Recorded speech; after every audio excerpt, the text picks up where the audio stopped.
शाम के 5 बज रहे हैं, वक्त ताल ठोके का है, यानी कि दिन की सबसे बड़ी बहस का और सबसे बड़ा मुद्दा शाम 5 बजे राजस्थान विधानसभा चुनाव और तेलंगाना विधानसभा चुनाव। क्योंकि 5 में से 3 राज्यों में मतदान पूरा हो चुका है, 2 तारीख आज हो चुकी है, 4 दिन का चुनाव प्रचार बाकी है, 4 दिन की चांदनी, 4 दिन का चुनाव प्रचार, और इसीलिए तमाम सियासी दलों ने पूरी ताकत झोंक दी है राजस्थान में, तेलंगाना में, और हम लोग इस वक्त ग्राउंड जीरो पर मौजूद हैं, यानी कि जयपुर में इस वक्त हम लोग मौजूद हैं। और आज 5 बजे ताल ठोक के इलेक्शन एडिशन सीधे जयपुर से 5 बजे क्या सवाल होगा, किस मुद्दे पर बहस करेंगे कि क्या महागठबंधन नहीं अब अल्लाह हराएगा मोदी को। सवाल नंबर 2 जो 6 बजे होगा हमारा ताल ठोक के स्पेशल एडिशन, 6 बजे पूछेंगे कि क्या राहुल के नाम पर कैप्टन का काम लगा देंगे सिद्धू, ये 6 बजे 1 घंटे बाद।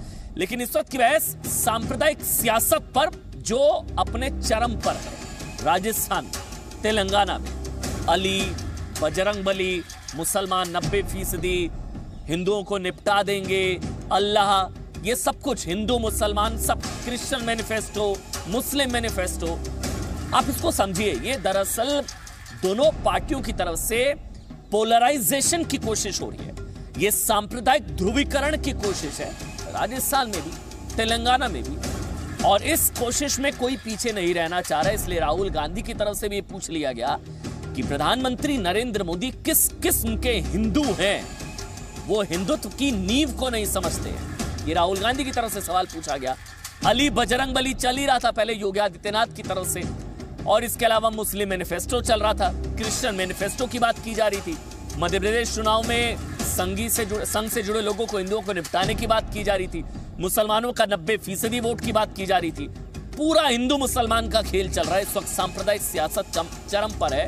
और अब इसी सांप्रदायिक सियासत को आगे बढ़ाने का काम ऑल इंडिया MIM के जो प्रमुख है असदुद्दीन ओवैसी, उनकी तरफ से किया गया है। असदुद्दीन ओवैसी ने कहा है कि अल्लाह जो है वो मोदी को हराएगा, नायडू को जलील करेगा और राहुल को शिकस्त देगा। अल्लाह की एंट्री चुनाव में करा चुके हैं असदुद्दीन ओवैसी, बजरंगबली की योगी आदित्यनाथ ने करवा दी थी, अब असदुद्दीन ओवैसी ने कह दिया कि अल्लाह मोदी को हराएगा। सवाल यह कि महागठबंधन क्या फुस हो गया जो अल्लाह को बीच में लाना पड़ा और अब अल्लाह हराएंगे मोदी को। 5 बड़े सवाल कौन से रहने वाले, एक बार जल्दी से उस पर नजर डाल लेते हैं, फिर बड़ी बहस ताल ठोके की शुरुआत।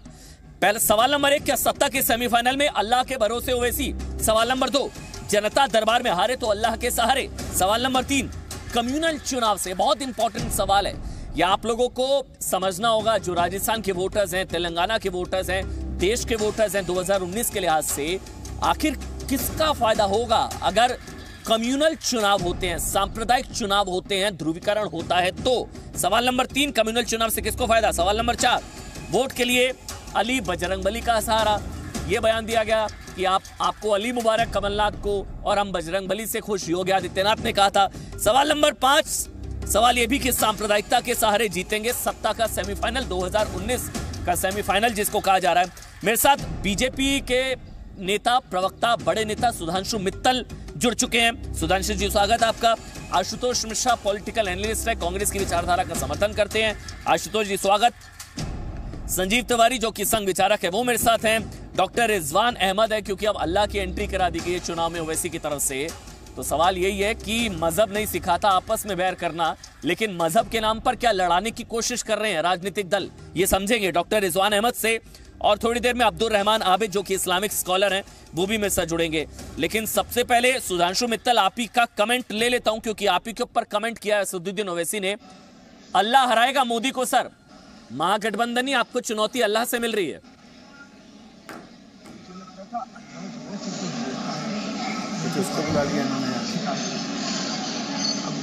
जैसे लोग जो है अल्लाह को आने वाला कैसे लगेंगे, तो अल्लाह के साथ जो आया मुसलमानों के साथ। ऐसे ये जो हिंदुस्तान में हिंदू मुस्लिम राजनीति की तीव्रता जो आई है वो तेलंगाना के चुनाव में, क्योंकि वहाँ पे मुसलमानों की एक बड़ी संख्या है। आपका ऑडियो क्लियर नहीं है, मैं वो एक बार क्लियर करवाता हूँ। अब थोड़ी टेक्निकल दिक्कत है, वो मैं ठीक कराता हूँ, उसके बाद मैं आपके पास वापस लौटूंगा। लेकिन आशुतोष मिश्रा, क्योंकि आप कांग्रेस की विचारधारा का समर्थन करते हैं, पॉलिटिकल एनालिस्ट हैं, आशुतोष मिश्रा, अल्लाह अगर एक पक्ष को हराएगा तो ईश्वर क्या दूसरे पक्ष को हराएगा? ईश्वर किसको हराएगा फिर? यह भी तो सोचना होगा ना। अमन, असल में ये नूरा कुश्ती चल रही है। आप जिसमें जो है अल्लाह और ईश्वर को लड़ाने की बात कर रहे हैं। अल्लाह ईश्वर किसी को ना हराएगा ना जिताएगा। हराएंगे और जिताएंगे मतदाता। जो ओवैसी हैं ये बेसिकली, अगर आप इनके जो है जुबान इनकी है, लेकिन आप लफ्ज सुने तो भाजपा के हैं। और वहां पे तेलंगाना में एक कोशिश बड़ी सीधी सी है कि भाजपा की कि टीआरएस को जो है किसी तरह से फायदा पहुंचे और कांग्रेस की सरकार ना बन पाए। तो आप ये जो है आप जो सांप्रदायिक भावनाएं भड़काई जा रही हैं, इससे फायदा तो किसी एक ही पार्टी को होता है और उसका नाम है भाजपा। और ये एक बहुत दिनों से ये कोशिश चल रही है कि किसी तरह जो है ये एक नैरेटिव क्रिएट कर दिया जाए कि जो है कांग्रेस जो है एंटी हिंदू है। इसीलिए आपने दो शब्द बीच में दो आपने बात कर रहे थे, क्रिश्चियन मैनिफेस्टो और मुस्लिम मैनिफेस्टो, जो कि बाद में जो है पता, अगर आप पूरी तरह से देखें तो एक बड़े मैनिफेस्टो के पार्ट है और एक तरह से पथभ्रम करने का वो एक क्रिएट करने की कोशिश की जा रही है। तो ओवैसी और भाजपा एक ही सिक्के के दो पहलू हैं। और इसमें हो क्या रहा है कि ओवैसी एक जो है अपने मोहल्ले के शेर हैं, तो वो एक अभद्र भाषा का प्रयोग करके लोगों को जो है अपना, एक तो उनको जो है नेशनल थोड़ा सा रिकॉग्निशन मिल रहा है। इनकी हालत क्या कर्नाटक में हुई थी सबने देख ली थी। अब ये यहाँ पे इनका ये आखिरी वो है कि जहाँ पे अपनी जो है गली बचा लें तो शेर बने रहेंगे। और अगर असदुद्दीन ओवैसी के मुंह में बीजेपी के शब्द हैं, आशुतोष मिश्रा एक मिनट, अगर असदुद्दीन ओवैसी के मुंह में बीजेपी के शब्द हैं तो कमलनाथ के मुंह में किसके शब्द हैं जो कह रहे हैं मुसलमानों का 90% वोट नहीं मिला? या फिर कमलनाथ के मुंह में तब किसके शब्द थे? तब भी बीजेपी के थे जब उन्होंने कहा था कि संघ से जुड़े लोगों को निपटा देंगे। राहुल गांधी के मुंह में बीजेपी के शब्द थे जब कह रहे थे कि मोदी किस किस्म के हिंदू हैं, हिंदुत्व की नींव नहीं समझते हैं। सांप्रदायिक ध्रुवीकरण या फिर सांप्रदायिक सियासत तो कांग्रेस पार्टी भी उतनी ही कर रही है जितनी आप बीजेपी पर आरोप लगा रहे हैं करने की। मैं आपके पास आऊंगा, मेरे साथ आप शायद सुधांशु मित्तल जुड़ चुके हैं, उनका ऑडियो क्लियर होगा। सुधांशु मित्तल, आप पर आरोप ये है कि आप लोग सांप्रदायिक सियासत कर रहे हैं। नंबर एक इसलिए ओवैसी कर रहे हैं कि अल्लाह आपको हराएंगे इस बार, अल्लाह से चुनौती मिलेगी इस बार आपको। एंटी मुस्लिम है आप लोग एक तरीके से। मुझे लगता है ओवैसी साहब ना केवल मुसलमानों के साथ अन्याय कर रहे हो, तो अल्लाह के साथ अन्याय कर रहे हैं। अल्लाह जो है नेक और कर्म ईश्वर है, वो जो है वो किसी को हराएंगे, किसी को बेइज्जत करेंगे। जो आदमी अल्लाह के बारे में ये कहता है, मुझे लगता है वो अल्लाह का अपमान कर रहा है। लेकिन छोड़िए ओवैसी से तो आप क्या उम्मीद करेंगे। यहाँ प्रश्न आता है कांग्रेस का। कांग्रेस की क्या भूमिका रही है?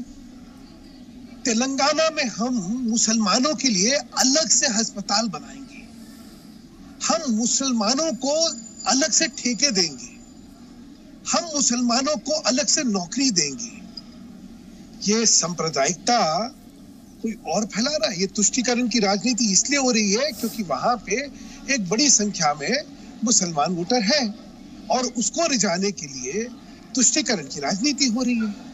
अब स्वाभाविक तौर पे जब उसको रिझाना है तो हिंदू को गाली देनी है, इसलिए ओवैसी को सामने खड़ा कर दो और मुसलमान का जो है कंसोलिडेशन और पोलराइजेशन कर दो, और उसके बाद गुनाह किसका बना दो? भाजपा का बना दो। बड़ी विकृत मानसिकता है। हम तो विकास के मुद्दे पर लड़ रहे थे, हम तो सुशासन के मुद्दे पर लड़ रहे थे, हम तेलंगाना के जो 5 साल का इतिहास रहा है उसके बारे में लड़ रहे हैं। लेकिन हमारी लड़ाई इनसे भटक जाए और ये सारा सांप्रदायिक चुनाव हो जाए ताकि मुसलमान का वोट कहीं बटे नहीं और एक पार्टी को मिल जाए। अगर ये राजनीति है तो चलिए मुबारक है, दूध का दूध पानी का पानी हो जाएगा। हेलो नहीं, लेकिन सुधांशु मित्तल जी, ये सांप्रदायिक सियासत का पाठ आपको योगी आदित्यनाथ को भी पढ़ाना चाहिए मेरे ख्याल से सर। योगी आदित्यनाथ भी तो अली मुबारक और बजरंगबली हमें स्वीकार, अली बजरंगबली की सियासत तो योगी आदित्यनाथ भी कर रहे हैं सर। पोलराइजेशन की कोशिश तो योगी आदित्यनाथ की तरफ से भी की गई है। तो ये वाला पाठ सर आपको योगी आदित्यनाथ को भी पढ़ाना चाहिए शायद। सुनिए, क्या होता है कि जब कुछ कहा जाता है तो प्रतिक्रियाएं भी होती है। एक 10 करोड़ के संगठन में कहीं ना कहीं जो चीज कहीं तकलीफ देती है, कहीं हर्ट करती है, उसकी प्रतिक्रिया भी होती है। लेकिन इस चुनाव को सांप्रदायिकता की ओर कौन लेके जा रहा है? क्या मैनिफेस्टो भाजपा ने जारी करा था यार? ये कांग्रेस का जो मैनिफेस्टो में मुसलमान के लिए अस्पताल और मुसलमान के लिए ठेका और मुसलमान के लिए ये होगी, ये किसने करा? मतलब अल्लाह हराएंगे, अल्लाह बेइज्जत करेंगे, ये किसने कहा? भाजपा ने कहा। भाजपा ने राम का नाम लिया है क्या? वहां की सांप्रदायिक राजनीति में जो तुष्टीकरण चल रहा है उसके खिलाफ बोला गया है, और वो बोलना ठीक है, उसमें गलत क्या है? इस तरह का अगर इस तरह आपको कहने कि अल्लाह हराएंगे, तो मुझे लगता है इस समय देखिए, इस समय एक चीज बस कहना चाहता हूँ, इस समय जिम्मेदारी है मुस्लिम समुदाय पर, मुस्लिम बुद्धिजीवी पर, मुस्लिम धर्मगुरुओं पर। तो अल्लाह के नाम पे जब ये कहा जाए तो उनको कहना चाहिए कि ये जो कहा गया है गलत क्या है, अल्लाह को खींच के लाना बीच में, या अल्लाह को बेइज्जत करना है। ठीक, अगर इस मौके पे मुसलमान चुप रहेंगे तो ये ठीक है। मेरे ख्याल से अब्दुल रहमान आबिद है हमारे साथ, जो कुछ उसमें कहना चाह रहे हैं। अब्दुल रहमान आबिद साहब, जो सुधांशु मित्तल कह रहे हैं कि आप लोगों को आगे कहना चाहिए कि भाई अल्लाह को क्यों घसीटा जा रहा है चुनाव में, अल्लाह का सम्मानीय स्थान है। अब्दुल रहमान आबिद, बिल्कुल बिल्कुल बिल्कुल। देखिए अमन भाई सुधांशु भाई, सुधांशु भाई, अमन भाई एक 10 अरे अमन भाई पहले इनको चुप कीजिए, अमन भाई पहले इनको जरा चुप कीजिए। सुधांशु भाई, इस वक्त डॉक्टर रिजवान अहमद, इस वक्त मसला जो है ओवैसी का, कुछ कहना चाह रहे हैं ओवैसी का, सुधांशु जी, अरे मैं बोल रहा हूँ अभी, इनको जरा चुप रखिए अभी। सुधांशु भाई, मैं ये कह रहा हूँ कि अभी ओवैसी का बेचारे का ये हशर हो गया। वो जो शेर है ना, आपको याद होगा अच्छे से। एक मिनट डॉक्टर रिजवान अहमद, जाहिद तंग नजर ने मुझे काफिर जाना। नहीं, पहले मुझे तो बात पूरी कहने दीजिए, मुझे तो अभी शुरू भी नहीं की हुजूर। सुधांशु भाई, डॉक्टर रिजवान अहमद आपके साथ बैठते क्यों नहीं है? क्या दिक्कत क्या उनको? वो कहते हैं कि अब वो ये दिक्कत उनकी है, वो जाने, वो उठ के चले गए, वो समझें, वो आप उनसे अलग से तय कर लीजिए, उनसे अलग तय कर लीजिए। बहुत अच्छा किया उन्होंने, मेरे ख्याल से डिबेट अच्छी हो जाएगी, सभ्य हो जाएगी और संजीदगी से बात हो जाएगी। ये आपकी डिबेट के लिए अच्छा हो गया, मेरे लिए कोई फर्क नहीं पड़ता। सुधांशु भाई, आपको वो शेर तो याद होगा ना, आजकल ओवैसी साहब की हालत बिल्कुल वही है कि जाहिद तंग नजर ने मुझे काफिर जाना, और काफिर ये समझता है मुसलमान हूं मैं। तो बेचारे ओवैसी को कांग्रेसी कहते हैं, बीजेपी की बोलिंग कर रहे हैं, और बीजेपी कहती है साहब कांग्रेस की बोली बोल रहे हैं। तो वो तो दोनों के लिए एक जैसी उनकी कैफियत हो गई है। ये तो दूसरी बात यह है, देखिए, नहीं, वो अब अल्लाह की बोली उसी में बोल रहे हैं, सुन लीजिए। देखिए, हर आदमी की एक मान्यता होती है। हिंदू ये मानता है कि मुझे जो भी मिलता है, मेरे लिए जो भी करता है, वो ईश्वर करता है, और मुझे ईश्वर ही से सब कुछ मिलता है। यही मानसिकता 100% हर मुसलमान की है कि वो ये समझता है कि मैं जो भी कुछ मेरे साथ होता है वो अल्लाह की तरफ से होता है, और मुझे जो कुछ भी देता है अल्लाह देता है, अल्लाह ही लेता है। हाँ, इसी तरह क्रिश्चियन समझता है कि गॉड मुझे करता है। तो ये एक मान्यता है जो धार्मिक मान्यता है सबकी, उसमें जो है किसी को मेरे ख्याल से कहना कि अल्लाह हराएगा और अल्लाह जो है लेकिन बेइज्जत करेगा, लेकिन ये जो है ये मानसिकता है या नहीं, ये बताइए। नहीं सुधांशु भाई, ये अपमान नहीं है। मैंने जो कहा ना, एक मानसिक जो हमारी इसको कहते हैं हम बिलीव, अकीदा। आप ये समझते हैं ईश्वर लफ्ज कहते हैं, मैं अल्लाह लफ्ज बोलता हूं। बात एक ही, हम ये कहते हैं कि हमारे साथ जो कुछ भी लेने वाला या देने वाला या जिताने वाला या हराने वाला या करने वाला जो कुछ भी है, वो सारा अल्लाह या ईश्वर ही करता है। ये हमारा एक बिलीव है। उसी कंटेक्स्ट में शायद उन्होंने वो बात कही हो, लेकिन बहरहाल वो एक पॉलिटिकल मंच पे इस तरह से अगर उसको लाने का मामला हो तो नहीं लाना चाहिए। वो आपका अकीदा है, अकीदे के तौर पर उसको आप रखिए, बिलीव के तौर पर उसको आप रखिए। जब ये कहते हैं, अच्छा एक बात तो ये, दूसरी चीज ये है कि देखिए, वोट की, अमन भाई, पोलराइजेशन वोट का हर पार्टी चाहती है। ऐसी कोई पार्टी हिंदुस्तान में तो कम से कम नहीं है जो अपने पक्ष में किसी भी तबके का वोट पोलराइजेशन न चाहती हो, जिससे उम्मीद होती है जो जिस वोटर के जितना करीब पार्टी होती है, जो पार्टी जिस वोटर के नहीं, लेकिन जब राम के नाम पर वोट मांगे जाते हैं सर तो सांप्रदायिक हो जाता है। अल्लाह के नाम पर वोट मांगना सेकुलर हो जाता है सर। आबिद साहब, ये तो ढोंग है ना। कोई राम के नाम पर वोट मांगता है ना तो वो सांप्रदायिक है, कम्युनल है। कोई अल्लाह के नाम पर वोट मांग रहा है तो वो सेकुलर है सर। आपकी बात सही है, मैं कहता हूं आपकी बात सही है, इत्तेफाक करता हूं इससे। देखिए, अल्लाह के नाम पर आपको किसी से, सेकुलर डेमोक्रेसी है, हम सेकुलर डेमोक्रेसी हैं। सेकुलर डेमोक्रेसी का मतलब यह है हम ना अल्लाह के नाम पर किसी से वोट मांगेंगे, ना हम राम के नाम पर किसी से वोट मांगे, ना हम किसी और भगवान के नाम पर किसी से वोट मांगे, और ना हम किसी भगवान को दलित में और अपर कास्ट में बांटे। ये भी साथी है।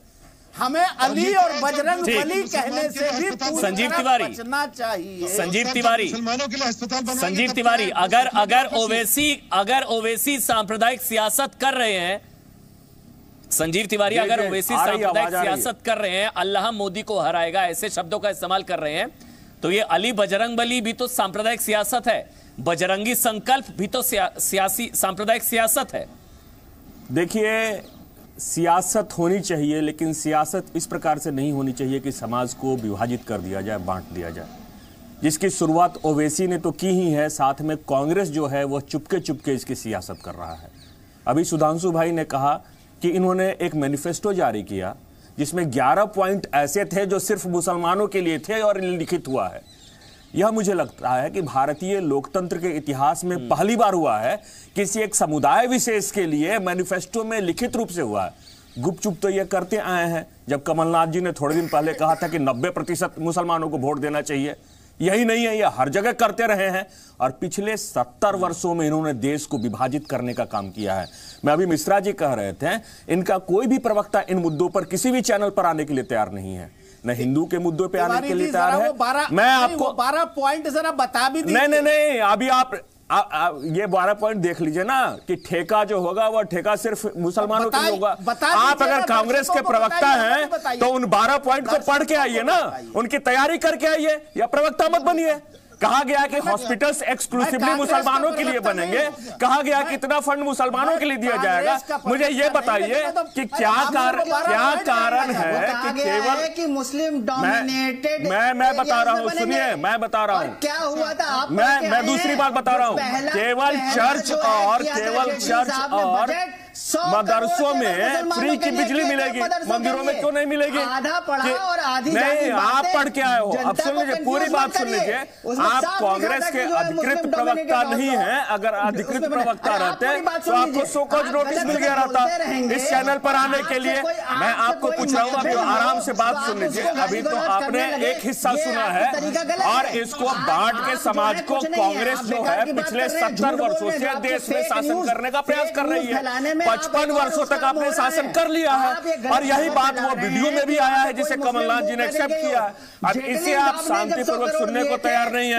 ये तो पहला मुद्दा हुआ कांग्रेस का, जो कांग्रेस पिछले 70 वर्षों से देश में जहर बो रही है और समाज को विभाजित कर रही है, और वह सोचती है कि बहुसंख्यक समाज पॉकेट बोरो है। आशुतोष मिश्रा जी, आप शांत हो जाइए। आशुतोष मिश्रा जी, आप किसकी वकालत कर रहे हैं? मुस्लिम मैनिफेस्टो की हो रहे हैं 2 मिनट में। आशुतोष मिश्रा जी, आप मुस्लिम मैनिफेस्टो की वकालत कर रहे हैं? नहीं, आप क्रिश्चियन मैनिफेस्टो की वकालत कर रहे हैं क्या?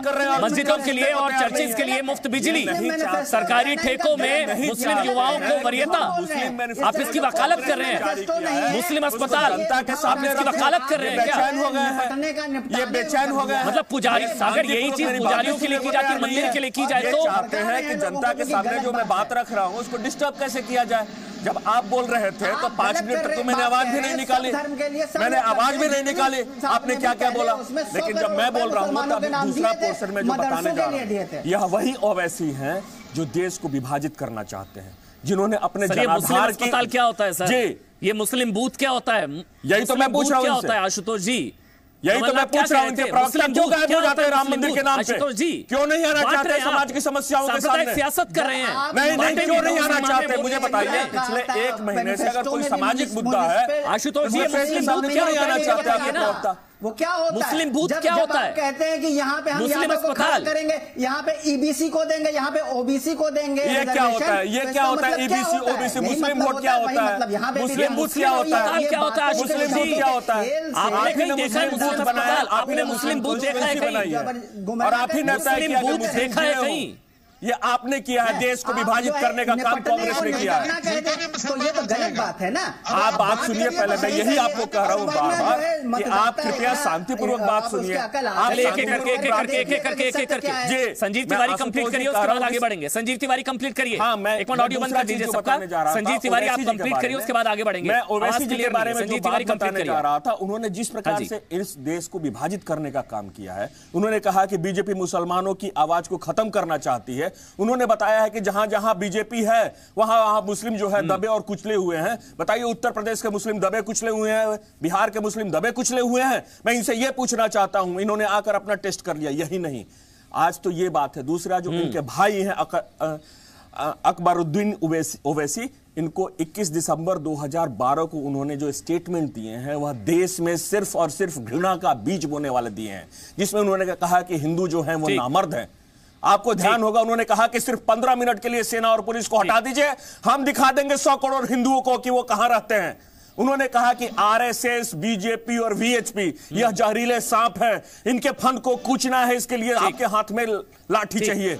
ये बात कहने वाले ओवैसी हैं, ठीक है संजीव तिवारी जी, एक मिनट। और ये कांग्रेस के साथ है, मुझे ये लग रहा है। उससे पहले आशुतोष जी नाम को ठीक, अल्लाह सबके लिए, आशुतोष जी, सुधांशु मित्तल मैं आपके पास आ रहा हूं। उससे पहले आशुतोष जी, सवाल आपसे मेरा ये है, अगर अल्लाह मोदी को हराएगा, एक मिनट सर, संजीव जी हो गया ना, संजीव जी, जनता हराएगी, संजीव जी, अगर अल्लाह मोदी को हराएगा भगवान हराएंगे, तो उत्तर प्रदेश में कैसे अल्लाह ने मुस्लिम इलाकों में बीजेपी को जिता दिया? जनता हराएगी।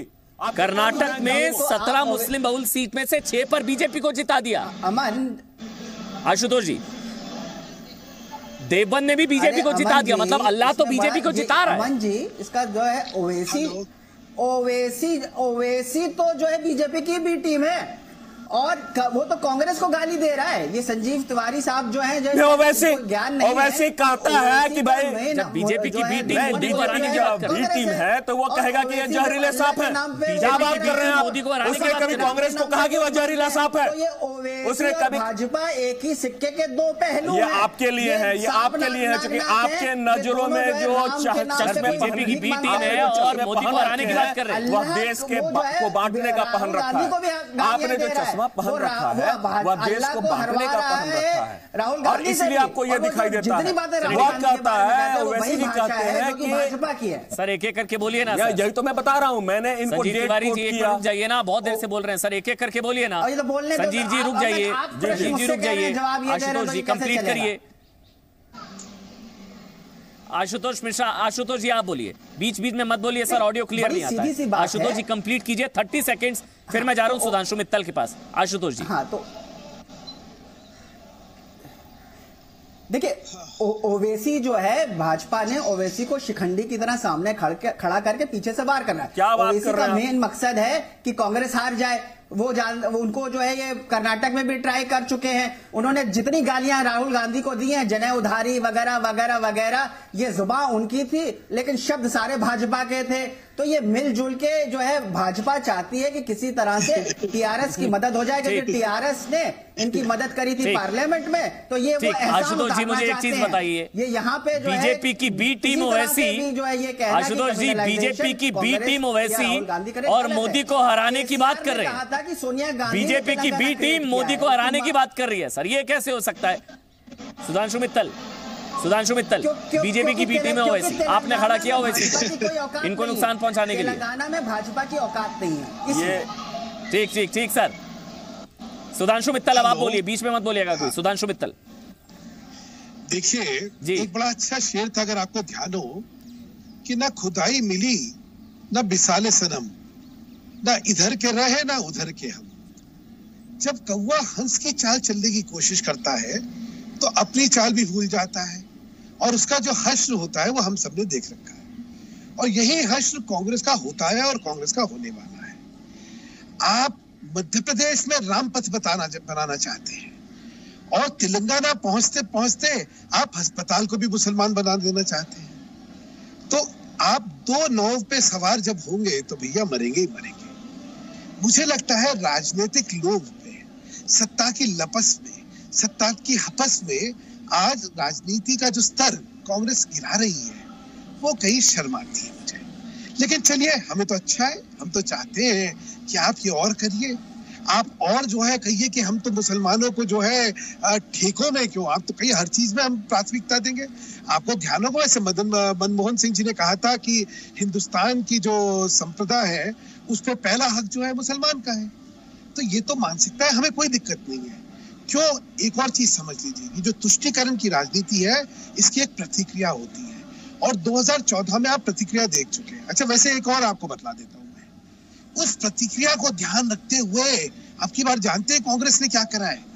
राजस्थान, मध्य प्रदेश, तेलंगाना, तीनों राज्यों में पिछली बार जितने मुसलमान प्रत्याशी खड़े करे थे उससे अब की बार कम करे हैं, क्योंकि इनको समझ आ गया है कि हमारी इस राजनीति से मुसलमान प्रत्याशियों की स्वीकार्यता कम हो गई है। लेकिन अपनी जो पुरानी आदत है वो कौन भूल जाएगा? तो कांग्रेस को अगर ये राजनीति करनी है, आपने कितने खड़े करे हैं मुसलमान प्रत्याशी? हमने तो कभी कहा ही नहीं। आपने कितने मुस्लिम प्रत्याशी खड़े करे हैं सुधांशु मित्तल जी? मैंने आपसे खुद ही कहा कि हमने कुछ, तो आप लायक क्यों नहीं समझते हैं मुस्लिम प्रत्याशियों को जीतने के? क्योंकि वो हमारे जिताते। आपने तो सर एक किया, फातिमा, वो भी मध्य प्रदेश में फातिमा एक, आपको 230 में से एक मिला। आपने कितने किए सर? मैं आपको बता रहा हूँ, यूनुस खान भी करा, हमारे तो थे, लेकिन क्या है, अगर मुसलमान हमें वोट नहीं देंगे तो हम खड़े नहीं करेंगे। ये तो उस समाज को सोचना चाहिए ना। और देखिए, ये जो राजनीति सांप्रदायिक करी है उसका नतीजा क्या निकला है, कैसे कैसे मुसलमान वोट नहीं करेंगे तो मुस्लिम प्रत्याशी नहीं देंगे। हाँ, वाकई नहीं देंगे, हम बिल्कुल नहीं, उसमें हमारे को कोई ये मतलब मुसलमान वोट नहीं देंगे तो मुसलमान प्रत्याशी खड़े नहीं करेंगे। ये तो ब्लैकमेलिंग हुई ना सर। ये ब्लैकमेलिंग क्या है? अरे भाई, हम खड़ा करने के लिए थोड़ी करते हैं, तो जीतने के लिए खड़ा करते हैं ना प्रत्याशी। अगर आप हमारे प्रत्याशी को हराएंगे तो हम कैसे खड़ा कर देंगे? आप हौसला करके हमें जिताइए। अगर आप नहीं जिताए, अगर आप चाहते हैं हम खड़ा नहीं करें और जिताएं भी नहीं। आबिद साहब कुछ बोलना चाह रहे हैं? आबिद साहब, ठीक, मौलाना आबिद, मुस्लिम मैनिफेस्टो, क्रिश्चियन मैनिफेस्टो, ये भी तो कम्युनल है। ये कम्युनल नहीं है क्या? मुस्लिम मैनिफेस्टो कम्युनल नहीं है या ये सेकुलर आता है सर? ठीक है, मैं जवाब देता हूं, लेकिन मैं आपसे यह कहता हूं कि सुधांशु भाई एक सच बोल रहे हैं, तो आप क्यों उनको बीच में हस्तक्षेप कर रहे हैं? उन्हें सच्ची बात कहने दीजिए भाई। उनकी पार्टी की रणनीति है ये कि अगर मुसलमान वोट नहीं देगा तो वो खड़ा नहीं, टिकट नहीं देंगे। इन्होंने, आपने सही कहा और उसको सुधांशु भाई ने और ज्यादा बेहतर कर दिया कि एक राजस्थान में यूनुस खान और एक फातिमा भी भोपाल में, एक टोंक में, मध्य प्रदेश में एक दो कैंडिडेट खड़े कर दिए। तेलंगाना में भी है आबिद साहब, तेलंगाना में भी एक कैंडिडेट है। हाँ, चलिए एक कैंडिडेट हो गया। यानी आप जो है मेरी बात को 100% ये सच साबित कर रहे हैं। अभी मैंने जो बात कही थी कि जो पार्टी जिस समाज के वोट को अपने करीब पाता है उसको खुश करने की कोशिश करता है, तो और समाज को विभाजित नहीं करना चाहिए ना आबिद साहब। कमाल है, करे बिल्कुल नहीं करना चाहिए। समाज को विभाजित नहीं करे ना, फिर समाज को विभाजित नहीं करे ना चाहिए। फिर आप हम पे बिल्कुल नहीं करना चाहिए आबिद साहब। फिर ये भी तो नहीं कहे वो पार्टी बिल्कुल नहीं करना चाहिए। 15 मिनट के लिए पुलिस को हटा दिया जाए तो हम दिखा देंगे 100 करोड़ हिंदुओं को कि 25 करोड़ मुसलमान हिंदुओं का कैसे सफाया करते हैं। उसे ये भी तो नहीं कहना चाहिए कि राष्ट्रीय स्वयंसेवक संघ बीएचपी और बीजेपी जो है जहरीले सांप है। उसे ये भी तो नहीं कहना चाहिए कि तिवारी जी बस अब सुन लीजिए। जी निपटा देंगे, संघ से जुड़े लोगों को निपटा देंगे। सुन लीजिए, निपटा देंगे भी कहा था। नहीं, हाँ, मैं अमन भाई मैं बोल रहा हूं, मैं जवाब दे रहा हूं, सुनिए जरा, बस 5 सेकंड सुनिए। निपट लेंगे। देखिए, बोलिए, कंप्लीट करिए, फिर आशुतोष जी के पास। अगर अकबरुद्दीन ओवैसी ने 15 मिनट कहा था तो मेरे दोस्त, मेरे अजीज राकेश सिन्हा जो आरएसएस के प्रवक्ता के तौर पर पेश होते रहे हैं, उन्होंने 15 सेकंड कहा था कि 15 सेकंड दे दीजिए, बस कर देंगे काम तमाम। ये बताइए मुझे, ये बताइए ऐसा कुछ नहीं सर, आप कोई बैठा नहीं है उसके बारे में एक्शन का रिएक्शन होता है कि नहीं होता है? कोई बैठा नहीं है उसको काउंटर करने के लिए, अगर कोई क्रिया होगी तो उसकी प्रतिक्रिया होगी कि नहीं होगी? पर एफआईआर इसलिए यहाँ पर चर्चा हो रही है। आप बताइए कि कोई राकेश सिन्हा पर ऐसा कुछ हुआ है, आप मुझे बताइए सर। होगी। आप क्या सोचते हैं कि आप डिबेट में बैठकर कुछ भी बोल देंगे? क्या हुआ राकेश सिन्हा पर? आपने कराई एफआईआर जाकर? आपने एफआईआर कराई जाकर? आपने एफआईआर कराई जाकर? मापदंड कराइए। आपके अंदर हिम्मत है एफआईआर कराइए क्या? आप गलत बात कर रहे हैं। इस बात क्या अकबरुद्दीन ओवैसी अकबरुद्दीन ओवैसी पर एफआईआर है? देखिए मामला एफआईआर है, मामला सब जुडिस है। उनकी निंदा कीजिए। अगर आपके पास सत्य जाके एफआईआर कराइए। दोनों निंदनीय है। यही आपका बड़प्पन है। एफआईआर कराइए। मैं कह रहा हूँ दोनों निंदनीय है। मैं कह रहा हूँ दोनों निंदनीय है। जब सर निंदनीय नहीं है। नहीं, आप जाकर एफआईआर कराइए ना, अगर आपके पास कुछ है। एफआईआर आप एफआईआर नहीं कराएंगे, स्टूडियो में बैठकर ज्ञान देंगे आप। अगर आपके पास कुछ है जाकर एफआईआर कराइए आप। अमन जी, जब एफआईआर हुआ, क्या अगर किसी आदमी की गलत बात पर एफआईआर नहीं कराई जाएगी तो क्या वो सही रहेगी? अमन भाई, उसूल तो तय कीजिए ना कुछ। तो सारा ज्ञान टीवी स्टूडियो में देने के लिए है। गलत बात, सारा ज्ञान टीवी स्टूडियो में देने के लिए। अगर उन्होंने ऐसे कुछ शब्दों का इस्तेमाल किया तो जाकर एफआईआर कराइए। नहीं, एफआईआर आपके पास कराने की हिम्मत नहीं है। टीवी में बैठकर ज्ञान देंगे। अकबरुद्दीन ओवैसी पर एफआईआर, इसलिए हम बैठकर यहाँ पर डिबेट कर पा रहे हैं उन पर। अमन चोपड़ा, ठीक है सर, आगे बढ़ेंगे। टॉपिक छोड़िए सर, इस वक्त भाई आगे बढ़ेंगे। तो इसका खंडन नहीं कर सक रहे, आप कर दीजिए। मैं एक चीज बताना चाह रहा हूं कि जब जनवरी 2013 में ओवैसी के ऊपर, सर मैं कह रहा हूं, अगर आपके पास कुछ लीगल पेपर्स हैं तो किसी पर इस तरह का आरोप लगाइए। अगर आपके पास लीगल पेपर्स नहीं है तो आरोप मत लगाइए। मामला सब जुडिस है, एफआईआर हुआ। हाँ, ये कहने लगे कि मुझे मेडिकल ट्रीटमेंट चाहिए, मेरे पेट में दर्द है। चलिए ठीक है, 15 मिनट के लिए पुलिस को हटवा रहे हैं। राकेश सिन्हा पे डिबेट में आगे टॉपिक पे डिबेट करेंगे अब। नहीं, मैं अगली बात कह रहा हूं। देखिए, अल्लाह जो है उसने हिंदू को भी पैदा किया, उसने मुसलमान को भी पैदा किया, और वो सबसे मोहब्बत करता है। वो सिर्फ ओवैसी साहब से, अब्दुल रहमान आबिद से ही मोहब्बत नहीं करता। अल्लाह अपने हर बंदे से मोहब्बत करता है, और इतनी करता है कि हिंदू को पैदा किया। क्या बोल रहे हैं? कहां से पढ़कर आया? कौन सा इतिहास पढ़ाया आपने? अल्लाह ने हिंदुओं को पैदा किया। क्या ज्ञान दे रहे हैं आप? मैं अल्लाह कह रहा हूं। कौन से किताब पढ़कर आए? भगवान भी कहिए, ईश्वर कहिए। हाँ, तो वो तो बांट रहे हैं ना सर, वो अल्लाह और ईश्वर को ही तो बांट रहे हैं। वैसे और अल्लाह, अली और बजरंग बली, अल्लाह ईश्वर यही तो बांट रहे हैं। वो आप भी अल्लाह शब्द का इस्तेमाल करके कह रहे हैं कि अल्लाह ने हिंदुओं को पैदा किया। मैं कह रहा हूं आप ईश्वर कहिए ना, मैं अल्लाह कह रहा हूं। आप ईश्वर कहिए, मैं फिर वही कहता हूं। ईश्वर और भगवान श्री राम आप ही कहिए। आपको अल्लाह कहने में आपत्ति है? आपको अल्लाह कहने में आपत्ति है?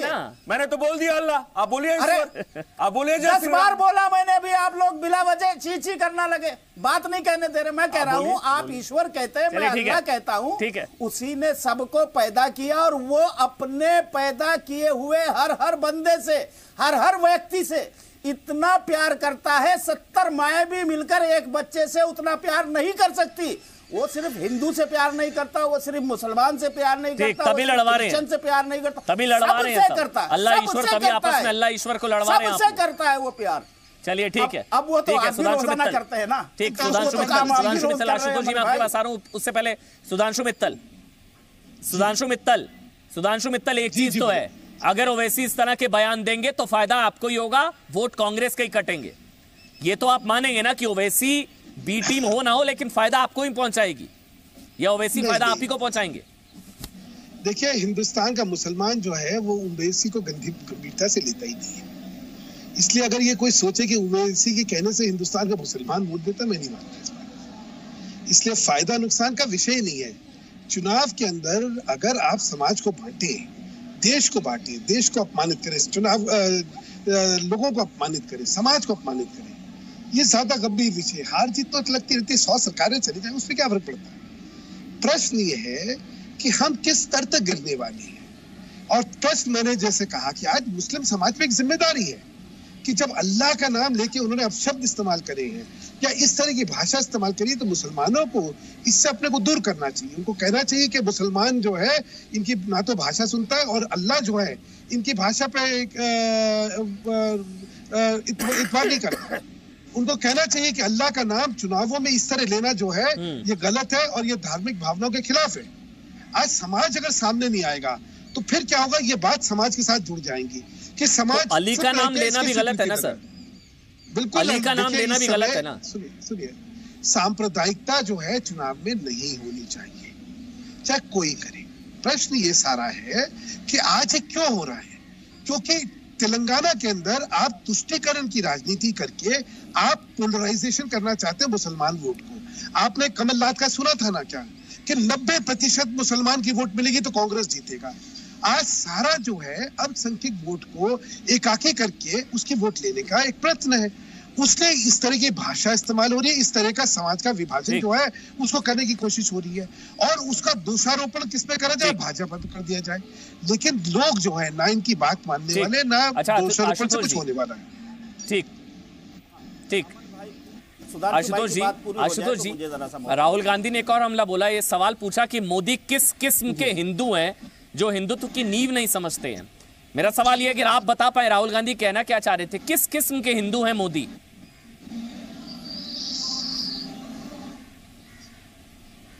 नहीं, वहां पे जो बात आप जिस भाषण की कर रहे हैं, अगर उस भाषण को आप पूरा सुनिए तो वहां पे उन्होंने कहा कि हिंदू धर्म, सनातन धर्म सिखाता है कि हर जीव के पास ज्ञान है और आपको सबसे ज्ञान लेना चाहिए। मोदी जी अपने को महाज्ञानी बनाते हैं, एक दिन रात में उठ के कहते हैं कि भैया आप कल से जो है नोटबंदी चालू, इकोनॉमी की ऐसी की तैसी करके रख दी। और जो असली हिंदू है तो श्री राम विजयी होने के बाद, अच्छा, नोटबंदी एंटी हिंदू थी, शैया पे था तो उन्होंने लक्ष्मण जी को भेजा था कि जाके इनसे ज्ञान प्राप्त करो। नोटबंदी एंटी इंडिया थी। ये जो है आपको अगर मालूम हो तो सीए जो इनके थे अरविंद सुब्रमण्यम, उन्होंने भी कहा कि इससे इकोनॉमी को बहुत नुकसान हुआ है और 2% की जो है चोट लगी है जीडीपी की दर को, ग्रोथ में। और कल भी मुझे बताइए मोदी कैसे हिंदुत्व की नींव को नहीं समझते? एमएसएमई सेक्टर का कबाड़ा हो गया है। प्रधानमंत्री नरेंद्र मोदी कैसे ये समझाइए, खत्म हुआ आतंकवाद वैसे का वैसा ही है। प्रश्न पूछा जा रहा है राहुल गांधी को, पर उसका जवाब नहीं चाहते, जबकि हमारा इकोनॉमी पे चले गए। आपसे पूछा जा रहा है कि राहुल गांधी ने भाषण में कैसे कहा कि मोदी जी हिंदू नहीं है, भाजपा के साथ अर्थव्यवस्था पे चले गए, आप नोटबंदी की बात करने लगे। यही बात है कांग्रेस के साथ, यही बात है कांग्रेस के साथ, रही लोगों को, यही बात है कांग्रेस के साथ। पिछले 70 वर्षों में देश की मासूम जनता को गुमराह करते रही है इन्होंने। मोदी कैसे हिंदुओं से नींव को नहीं समझते, ये समझाइए। और राहुल गांधी कैसे बड़े हिंदू, ये समझाइए। राहुल गांधी कैसे असली हिंदू और मोदी कैसे नकली हिंदू, ये समझाइए मेरे को आप।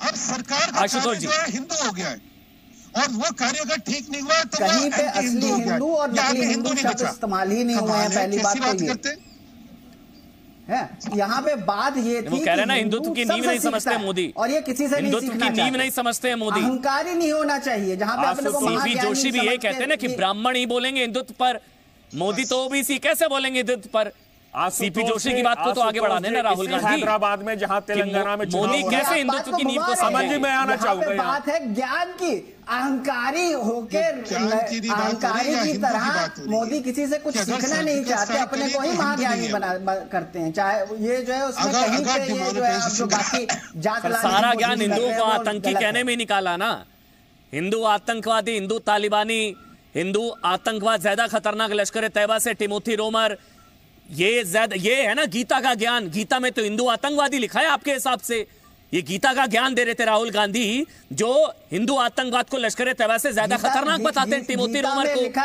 हिंदू आतंकवादी, हिंदू पाकिस्तानी, हिंदू तालिबानी, कर्म ये कर नहीं पाए, झूठे बाटला हाउस पर आतंकियों को मारा, तब कौन आंसू बहाया था, ये लिखा है गीता में। हार इनको दिख रही है तो ये लोगों को जो है गुमराह करने की कोशिश हिंदू आतंकी लिखा है गीता में, ट्विस्ट करके जो गीता ज्ञान दे रहे हैं राहुल गांधी। कांग्रेस पार्टी के नेता हिंदुओं को आतंकी कहते हैं और हिंदू ज्ञान दे रहे हैं, गीता का ज्ञान दे रहे हैं राहुल गांधी।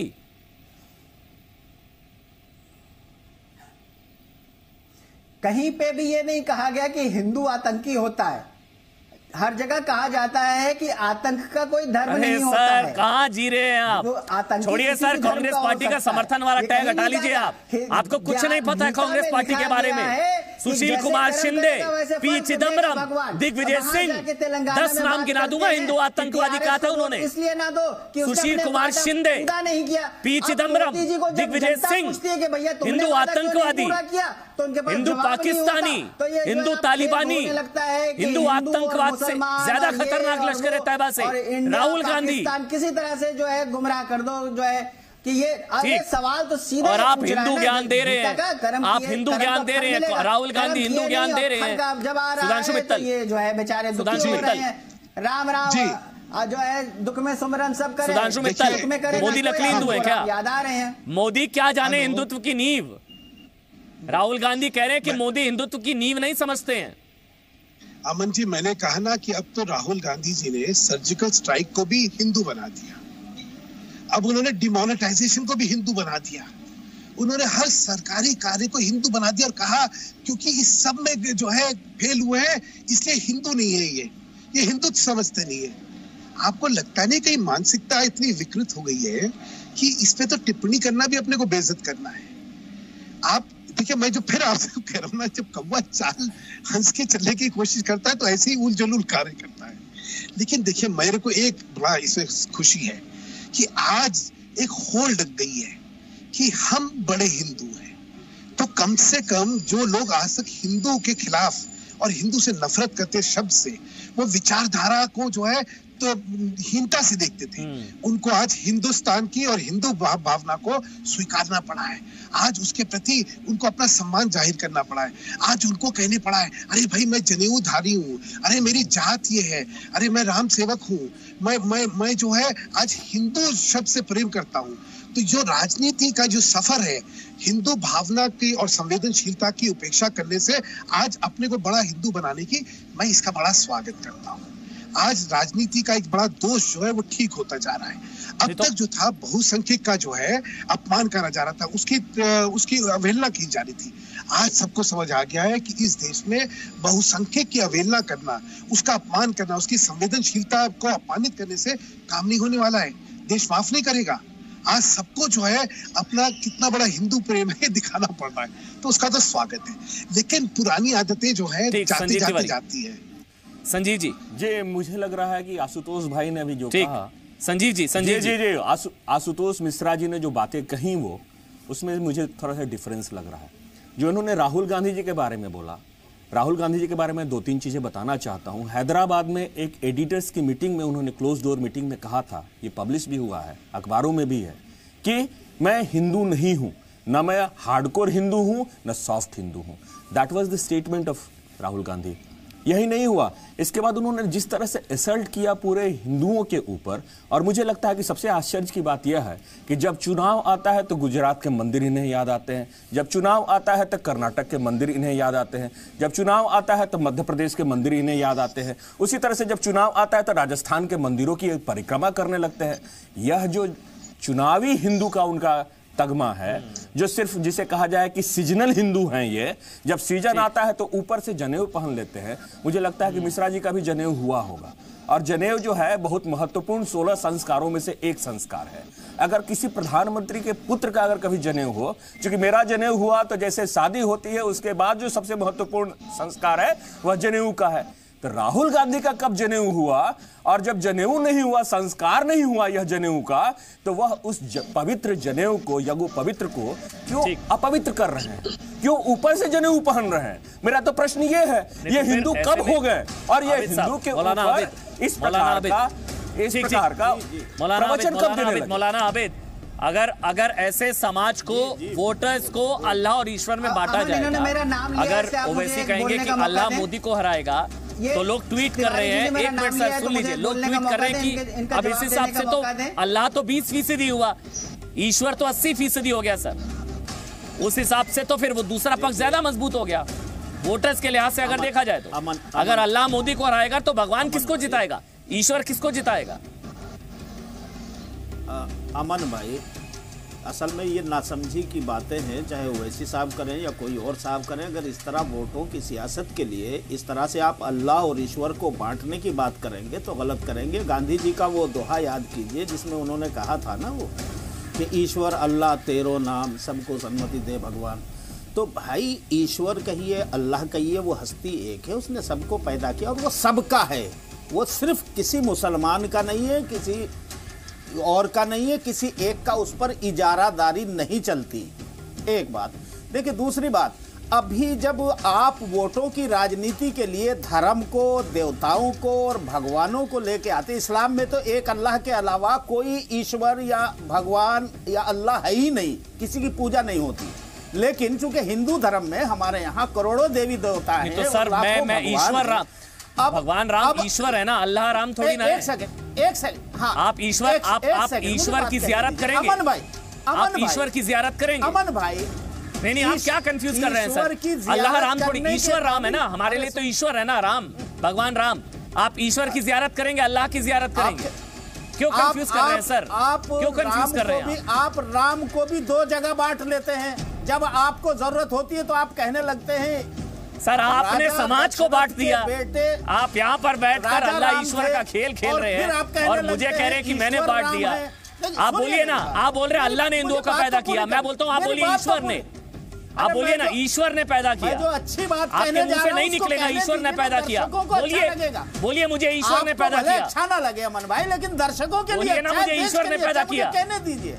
बोलिए ना। मैं ये कहने जा रहा हूँ कि जब आप अपने भगवान को दलित बना देते हैं, ये नहीं बोलेंगे जब आप अपने भगवान को दलित बना देते हैं, यही दिक्कत है इनके साथ। समाज में से ईश्वर और श्री राम का नाम नहीं ले सकते हैं, हम अल्लाह का नाम ले सकते हैं। यही हिंदुत्व है, यही मैं बता रहा हूँ, का विरोध करने के लिए।